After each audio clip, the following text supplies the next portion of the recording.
शरद पवार राज्यसभेवर जाणार की नाही जाणार? गेल्या महिन्याभरापासून या प्रश्नानं महाराष्ट्रात वारंवार चर्चा घडतायत. फक्त एकच जागा वाट्याला आल्यानं मवियाच्या तिन्ही पक्षांचा या जागेवर दावा होता. काँग्रेसला आपलं राज्यसभेतील विरोधी पक्षनेतेपद टिकवायला खासदारांची संख्या वाढवायची आहे. दुसरीकडे सगळ्यात जास्त आमदार असलेल्या ठाकरेंना आपल्या वाटेची जागा जाऊ द्यायची नव्हती.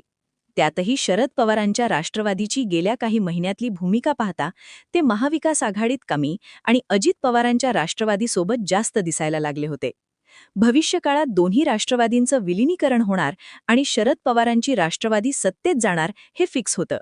इतकंच काय तर अमोल कोल्हे प्रदेशाध्यक्ष, रोहित पवार राज्यमंत्री, जयंत पाटील अर्थमंत्री आणि सुप्रिया सुळे केंद्रीय मंत्री असं सगळं वाटपही ठरलं होतं. पण दादांचं निधन झालं आणि सगळं चित्रच पलटलं. दादांच्या राष्ट्रवादीची सूत्र हातात घेतलेल्या तटकरे आणि पटेलांनी विलिनीकरणाला स्पष्टपणे नकार दिला आणि शरद पवारांच्या राष्ट्रवादीच्या मनसुब्यावर पाणपाणी फिरलं. पण या सगळ्यामुळे झालं काय तर मवियातल्या ठाकरे आणि काँग्रेसचा शरद पवारांच्या राष्ट्रवादीवरून विश्वास उडाला. पवार सत्तेत जाणार होते याची जाणीव झालेल्या ठाकरे आणि काँग्रेसनं पवारांना राज्यसभा द्यायला नकार दिला. पण जयंत पाटील आणि सुप्रिया सुळे ठाकरेंना भेटले. शरद पवारांनी ठाकरेंना एक शब्द दिला आणि सगळे समीकरणं एका रात्रीत फिरली. शरद पवारांच्या नावावरच शिक्कामोर्तब करण्याचा निर्णय मवियानं घेतलेला असून आज रात्री घोषणा होण्याची शक्यता आहे. पण असं काय घडलं की ठाकरे आणि काँग्रेस पवारांना राज्यसभा द्यायला तयार झाले? अमित शहांचा या सगळ्यातला रोल काय आहे पाहूयात आजच्या या व्हिडिओतून.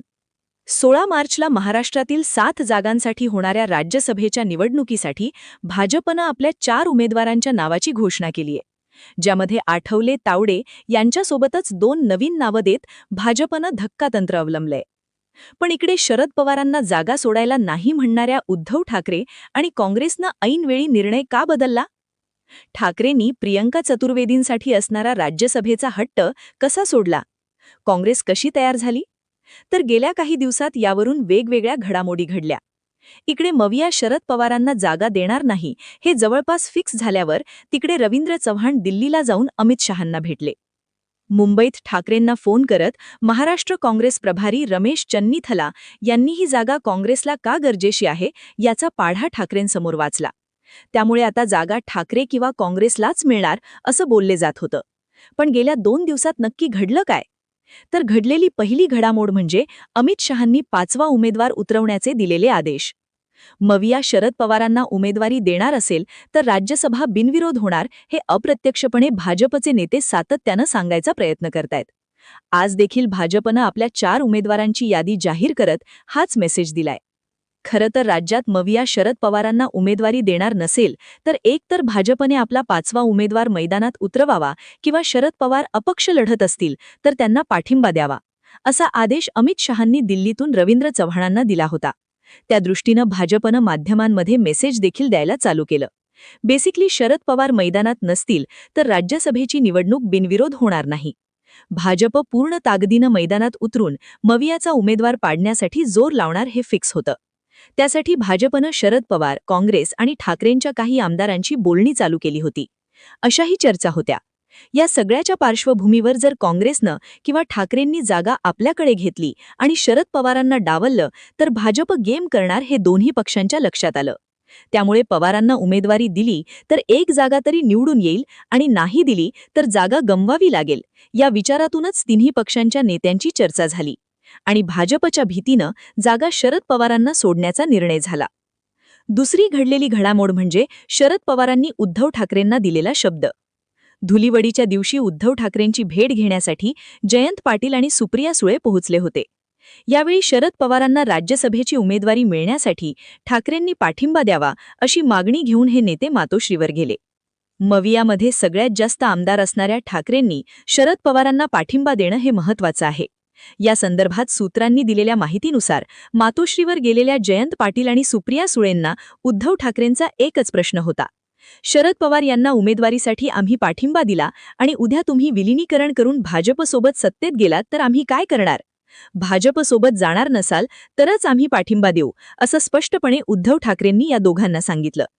त्यानंतर ठाकरेंच्या या प्रश्नावर सुळे आणि जयंत पाटलांनी आपण शरद पवारांचा निरोप घेऊन आल्याची माहिती दिली.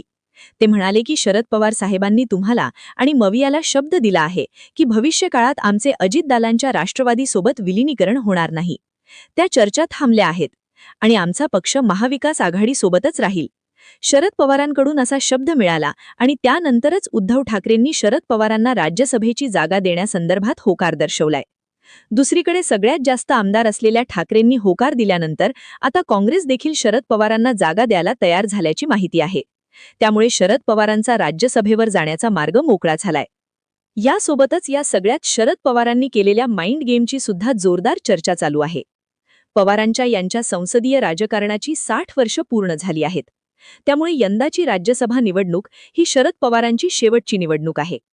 अशा परिस्थितीत शरद पवारांचं दिल्लीला जाणं हे मवियासाठी आणि शरद पवारांच्या राष्ट्रवादीसाठी तसंच विरोधातल्या इंडिया आघाडीसाठी किती महत्त्वाचं आहे हे सातत्यानं शरद पवारांच्या पक्षाचे नेते पटवून देण्याचा प्रयत्न करतायत.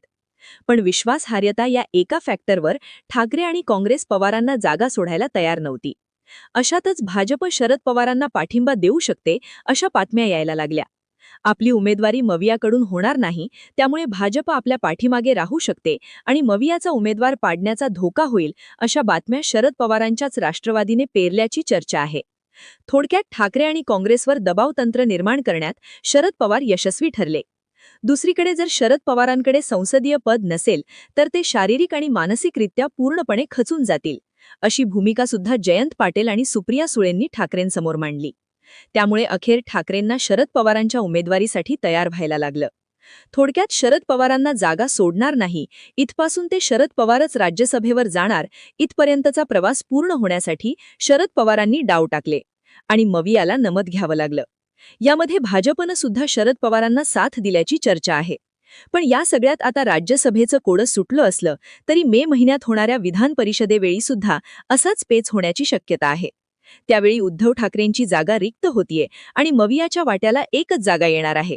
त्यामुळे त्या एका जागेवर ठाकरे आणि काँग्रेस दोघांचा क्लेम असेल. तो तिढा आणखीनच वाढण्याची शक्यता आहे. पण या सगळ्यात कमी आमदार असणाऱ्या शरद पवारांच्या राष्ट्रवादीने मात्र काँग्रेस आणि ठाकरेंना चितपट करून राज्यसभेच्या जागेचा डाव मारला, हे नक्की. तुम्हाला या सगळ्याबाबत काय वाटतं? तुमची मतं आणि प्रतिक्रिया आम्हाला कमेंट करून नक्की सांगा. आणि अशाच माहितीपूर्ण व्हिडिओसाठी आपल्या ठळक बातम्या या YouTube चॅनलला सबस्क्राईब करा. धन्यवाद.